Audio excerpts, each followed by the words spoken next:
السلام علیکم دوستو، آج میں آپ کے لیے لے کے حاضر ہوئی ہوں دل و دماغ کو مسرور کرتی خوف کے لبادے میں لپٹی ہوئی ایک انوکھی اور خوفناک کہانی۔ بھیانک رات۔ دسمبر کی وہ سرد رات تھی جب میں ٹیکسی لے کے روزی کمانے کی جد و جہد میں سرگردہ تھا۔ اس وقت عجیب اتفاق تھا کہ صبح سے لے کے رات گئے تک مجھے کوئی سواری ہی نہ مل سکی تھی۔ یہ بات میرے لیے شدید جھنجھلاہٹ آمیز تھی، مگر میں ہمت ہارنے والوں میں سے نہیں تھا۔ میں نے اپنی تگ و دور جاری رکھی۔ اس رات سردی واقعی بہت زیادہ تھی، جس کی وجہ سے سڑکوں پہ ہو کا عالم تھا، ہر طرف ویرانی کا راج تھا، اور اسی وجہ سے لوگ سرے شام ہی گھروں میں دروازے بند کر کے اپنے بستروں میں دپک گئے تھے۔ اسی وجہ سے دور دور تک کسی ذی روح کا نام و نشان تک نہیں تھا۔ رات کے کوئی 3 بجے کا وقت تھا اور مایوسی کے عالم میں میں آہستہ آہستہ ٹیکسی چلا رہا تھا کہ شاید کوئی سواری مل جائے کہ اچانک ایک عورت نے مجھے روکنے کا اشارہ کیا۔ میں نے ٹیکسی اس عورت کے قریب روکی اور سرسری طور پہ اس عورت کا جائزہ لیا۔ اس نے ایک بڑی سفید چادر اوڑھ رکھی تھی اور اسی چادر سے اس نے اپنا چہرہ پوری طرح سے چھپایا ہوا تھا۔ میں نے اس عورت کے پورے سراپے کا بھرپور جائزہ لیا، بلکہ ایک اچٹتی نظر ڈال کے بولا، بی بی آپ نے کہاں جانا ہے؟ وہ سپاٹ لہجے میں بولی، میں گاڑی میں بیٹھ کر راستہ بتاؤں گی اور جہاں تمہیں رکنے کا کہوں گی تم اپنی جگہ پہ اتار دینا۔ کرائے کی فکر مت کرنا، کرایہ میں تمہیں پوری توقع سے بھی زیادہ دوں گی۔ میں کافی دیر سے یہاں کھڑی ہوں اور ابھی تک کوئی ٹیکسی نہیں آئی۔ میں اس کی بات سن کر اچنبھے میں پڑ گیا اور قدرے حیرت سے بولا، بی بی جہاں آپ نے جانا ہے اور اس جگہ کا کوئی نام تو ہوگا؟ وہ قدرے غصے سے بولی، مجھے نام کا تو نہیں پتہ، اگر مجھے لے چلنا ہے تو بتاؤ۔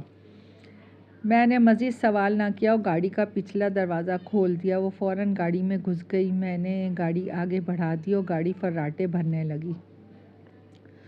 تھوڑی دور جانے کے بعد میری نظر ایک اسپتال کے بڑے گیٹ کی طرف گئی، جس کے باہر ایک لڑکی بڑی بے چینی سے مجھے رکنے کا اشارہ کر رہی تھی۔ جب میں قریب پہنچا تو خدا جانے مجھے کیا سوجی کہ میں نے گاڑی فوراً روک دی۔ وہ بھاگتی ہوئی ٹیکسی کے بہت قریب آ گئی اور سردی سے کانپتے ہوئے آواز میں بولی، مجھے گلفراز روڈ تک چلے جانا ہے، پلیز مجھے وہاں اتار دیں، بہت دیر سے ٹیکسی کا انتظار کر رہی ہوں۔ سردی کی وجہ سے اب میں ہمت نہیں کہ مزید اپنے پاؤں پہ کھڑی رہوں۔ میں جواباً بولا، میرے پاس پہلے سے سواری موجود ہے، اگر آپ کو چلنا ہے تو شوق سے بیٹھ جائیں۔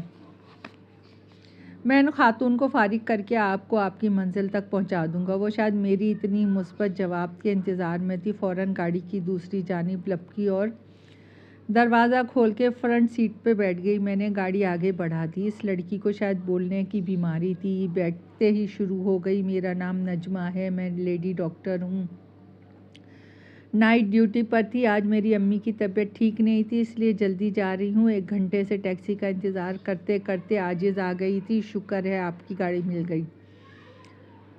اس کی باتوں پر میں نے کسی قسم کا رد عمل کا اظہار نہ کیا اور خاموشی سے گاڑی چلاتا رہا۔ میں خاموش رہ کر ہی اس لڑکی کی مسلسل چلتی ہوئی زبان کو روک سکتا تھا۔ وہ کافی دیر تک بولتے بولتے خود ہی چپ ہو گئی۔ میں اپنے دھن میں گاڑی چلا رہا تھا کہ اچانک نجمہ کی منہ سے ہلکی سی چیخ خارج ہوئی۔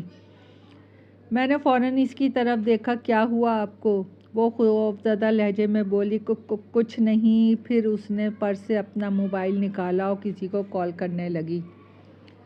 دوسری جانب رابطہ ہونے پہ وہ بولی، امی کیسی طبیعت ہے آپ کی؟ شکر ہے خدا کا، آپ بہتر ہیں، آج مجھے بہت عجیب سا محسوس ہو رہا ہے، میں گھر آ کے آپ کو بتاؤں گی، پلیز کچھ دیر مجھ سے باتیں کریں، مجھے بہت ڈر لگ رہا ہے۔ نجمہ اس قسم کی باتیں کچھ دیر تک کرتی رہی، پھر اس نے موبائل آف کر کے پرس میں رکھ لیا اور منہ ہی منہ میں کچھ آیات پڑھنے لگی۔ میرا دھیان مسلسل نجمہ پہ طاری ہونے والی عجیب و غریب کیفیت پر تھا، اس لیے مجھے پتہ نہ چلا کہ ایک دم ایک گاڑی سامنے سے نمودار ہوئی۔ میں نے فوراً اپنی گاڑی برق رفتاری سے دائیں جانب موڑ دی۔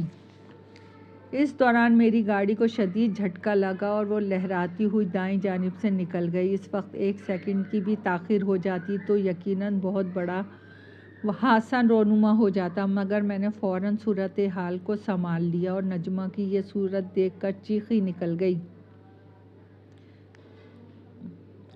نہ جانے پیچھے بیٹھی ہوئی خاتون کا کیا ہوا تھا۔ میں نے یہ جاننے کے لیے پیچھے مڑ کے دیکھنے کی زحمت گوارا کرنے کے بجائے سامنے شیشے میں دیکھا تو میں دم بخود رہ گیا۔ میرا سانس جیسے رکنے لگا، اور ایسا ہونے کی میری کیفیت یہ تھی کہ پیچھے بیٹھی اس عورت کے دونوں آنکھوں میں فرق تھا۔ ایک بالکل نارمل تھی اور ایک ایسی تھی جیسے مشابہ الو، جیسے گول دیکھتی ہوئی، جسے دیکھ کے میرے دل بری طرح سے دھڑکنے لگا۔ یہ خوفناک آنکھیں اس عورت کی تھی جو سفید چادر اوڑھے میری گاڑی میں بیٹھی تھی۔ اس وقت اس عورت کا چہرہ بالکل بے نقاب تھا اور اس طرح اس کے چہرے پہ جگہ جگہ آبلے پڑے ہوئے تھے، جیسے کسی نے تیزاب کی پوری بوتل اس کے چہرے پہ انڈیل دی ہو اور اس کا چہرہ بری طرح مسخ کر دیا ہو۔ اوہ میرے خدا! اس عورت کا اتنا بھیانک چہرہ دیکھ کے میں لرز اٹھا تھا۔ میں فوراً شیشے سے نگاہیں ہٹا لیں، مگر میرے دماغ میں بار بار اس عورت کا کریہ چہرہ ابھرنے لگا۔ اب کسی شبے کی گنجائش نہیں رہی کہ ڈاکٹر نجمہ کیوں خوفزدہ ہوئی تھی۔ اس عورت کا بھیانک چہرہ وہ پہلے ہی دیکھ چکی تھی۔ میں نے گاڑی کی رفتار مزید بڑھا دی تاکہ جلد از جلد اس خوفناک بلا کو اس کی منزل تک پہنچا سکوں۔ وہ عورت مجھے راستہ بتاتی جا رہی تھی اور میری گاڑی آہستہ آہستہ آبادی سے دور جا رہی تھی۔ پھر اس عورت نے مجھے گاڑی روکنے کو کہا۔ میں نے اس کے کہنے کے مطابق گاڑی وہیں پر روک دی۔ اس سڑک کے دائیں جانب درختوں کے جھنڈ کے درمیان ایک بہت بڑا گیٹ تھا۔ میں پہلی بار اس ویران جگہ پر آیا تھا، اس لیے ٹھیک طرح سے اندازہ نہ کر پایا وہ کون سی جگہ تھی۔ وہ عورت فوراً گاڑی سے نکلی اور بغیر گنتی کیے کچھ زیادہ ہی کرایہ دے کے اس گیٹ کی جانب بڑھ گئی اور سیدھی اندر چلی گئی۔ میں نے فوراً نجمہ کی طرف دیکھا جو دم سادے بیٹھی تھی۔ میں نے تیزی سے کہا، آپ کچھ دیر میرا انتظار کریں، میں ابھی آتا ہوں۔ اتنا کہہ کے میں فوراً گاڑی سے باہر نکل گیا۔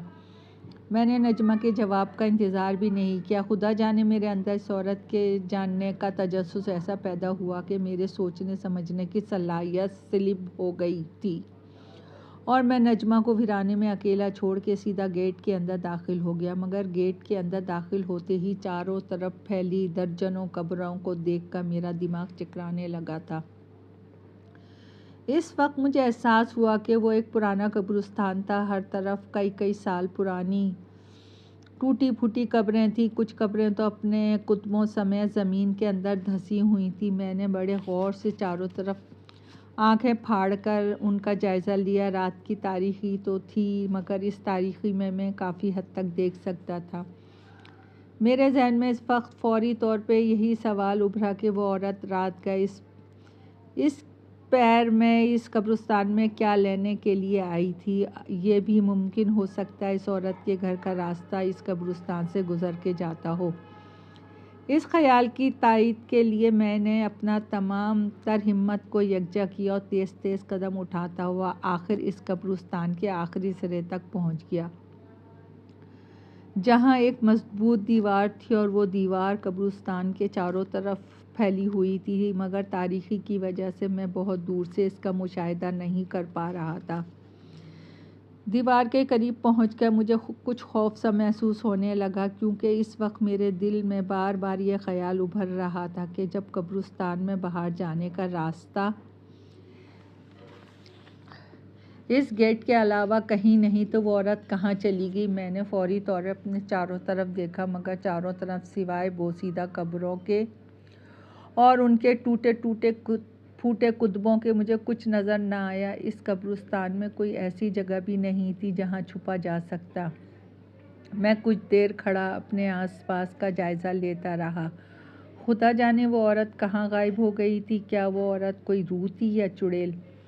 اچانک میرے دماغ میں اندیشہ ابھرا۔ اسی ساتھ عقب سے کسی نے میرے کندھے پہ ہاتھ رکھا تو پہلی بار دل بری طرح سے اچھلا اور یوں محسوس ہوا جیسے پسلیاں توڑ کے باہر نکل آئے گا۔ میرے منہ سے غیر ارادی طور پہ چیخ برآمد ہوئی، مگر